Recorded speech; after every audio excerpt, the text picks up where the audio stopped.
স্বামী যদি আপনাকে বেবি, সুইটহার্ট, টুনটুনি পাখি, ওগো আমার ময়না পাখি এভাবে ভালোবেসে নানা নামে ডাকে, তবে এতে খুশি হওয়ার কিছু নেই, অবাক হওয়ার কিছু নেই, মনে করারও কিছু নেই। স্বামী আপনাকে অনেক বেশি ভালোবাসে। আপনাকে বিভিন্ন জায়গাতে ঘুরতে নিয়ে যায়, রেস্টুরেন্টে খেতে নিয়ে যায়, পছন্দের খাবারটা আপনাকে খাওয়ায়।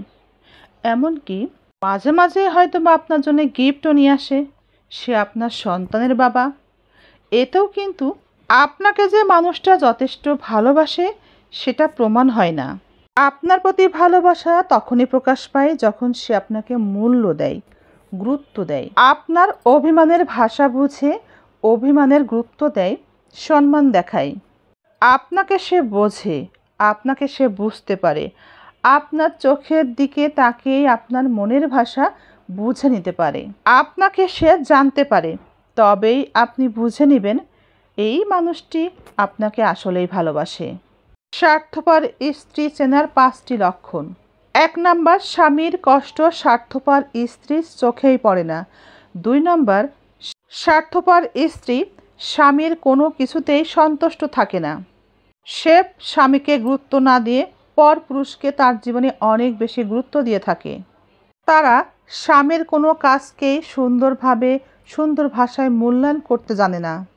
4 নাম্বার, স্বামীর প্রতি বিশ্বাস কমিয়ে তারা বাহিরের পরপুরুষকে অনেক বেশি বিশ্বাস করে থাকে।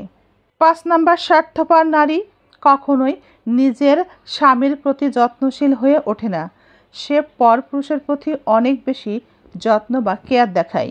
বন্ধুরা, কখনোই 3 জন নারীকে বিশ্বাস করবেন না। সংসার ছেড়ে, সন্তান ছেড়ে চলে আসা নারী। 2 নাম্বার, সেই নারীকে বিশ্বাস করবেন না যে নারী তার ঘরে স্বামী থাকার পরও অন্য একটা পরপুরুষ তার স্ত্রী থাকার পরও তার সাথে সম্পর্কে জড়ায়।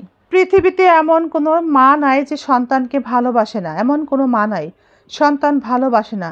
যে নারী তার সন্তানকে স্বামীকে ফেলে রেখে অন্য একটা পরপুরুষের হাত ধরে আবার সংসার করতে স্বপ্ন দেখায়, এই নারীকে কখনোই বিশ্বাস করবেন না, কারণ সে আপনাকেও যখন তখন ছেড়ে চলে যেতে পারে। কখনো এই মানুষকে বিশ্বাস করবেন না যে মানুষটা আপনার বিশ্বাস ভেঙে দিয়েছে। একবার যে মানুষটা আপনাকে বিশ্বাস ভেঙে দিয়েছে সেই মানুষটাকে আপনি কখনোই বিশ্বাস করবেন না, কারণ দ্বিতীয়বার সে কিন্তু আবারও বিশ্বাস ভেঙেই আপনাকে একা করে চলে যাবে।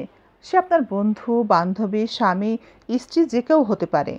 সম্পর্কে সে যেই হোক, আপনার বিশ্বাস যদি একবার কেউ ভেঙে দিয়ে যায় তাকে আর দ্বিতীয়বার বিশ্বাস করবেন না। সবশেষে যে মানুষটা তার নিজের কথাগুলো, গোপন কথাগুলো হুড় করে সব আপনার সাথে শেয়ার করে, এই মানুষটা কিন্তু আপনার গোপন কথাও কিন্তু অন্য কারোর সাথে হুড়মুড়িয়ে শেয়ার করবে। এই ধরনের মানুষ কিন্তু গোপন কথা ফাঁস করে দেয়, তাই এদেরকে আপনি কখনোই বিশ্বাস করবেন না। অর্থাৎ যেসব মানুষ আপনার গোপন কথা ফাঁস করে দিবে বলে আপনার মনে হয়, সেই সব মানুষ থেকে সবসময় দূরে থাকবেন, এদেরকে কখনোই বিশ্বাস করবেন না। যারা অন্যের গোপন কথা গোপন রাখতে পারে না, তারা আমানতকে খেয়ানত করে, এদেরকে বিশ্বাস করা যায় না।